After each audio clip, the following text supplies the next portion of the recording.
Koreyaga kelganiga 10 kun bo'lgan studentimiz bilan suhbatlashamiz. Assalomu alaykum. Ismlari Abdurauf, Namangan shahridanlar. Qarang, Koreyaga kelganingizga 10 kungina bo'ldi.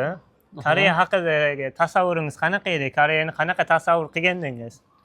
Endi Koreyada Instagramda ko'rgan hayotim yo'q Koreyada, to'g'risi.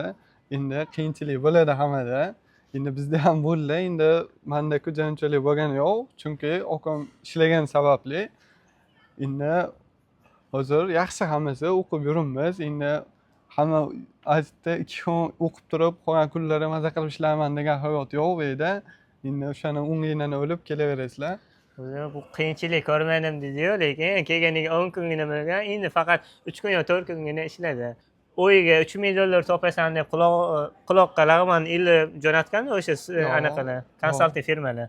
Yo'q, unaqa bo'lmagan. Endi bizga o'zimizdan tayyorlab jo'natishgan. Xudoga shukr hammasini bilib kelganmiz, chunki akam borligi uchun qo'rqmasdan kelinavergan. Hozir yaxshi, endi ishlab turibmiz. Endi ish yo'q payti hozir yomg'ir sezoni bo'lganda to'g'ri ish bo'lmaydi. Endi o'zimiz bilib kelganmiz uni.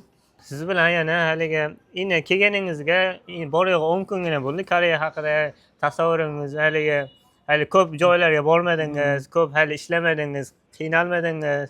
Hali ozgina yana kami 6 oydan keyin yana siz bilan bitta suhbat qilamiz. Chunki yana 6 oydan keyin vatanni sog'inish bo'ladi, ota-ona, jigarlarni, qarindosh urug'larni, yaqinlarni sog'inish bo'ladi. O'shandagina qanchalik o'ydan uzoqda yurish qanchalik qiyinligini o'shanda bir ko'rsa bo'ladi. Siz bilan hali yana 6 oydan keyin yana bitta video qilamiz. Qanchalik qiynalganligi, hozirgi gaplaringiz o'sha paytda bir-biri bilan to'g'ri keladimi, yo'qmi?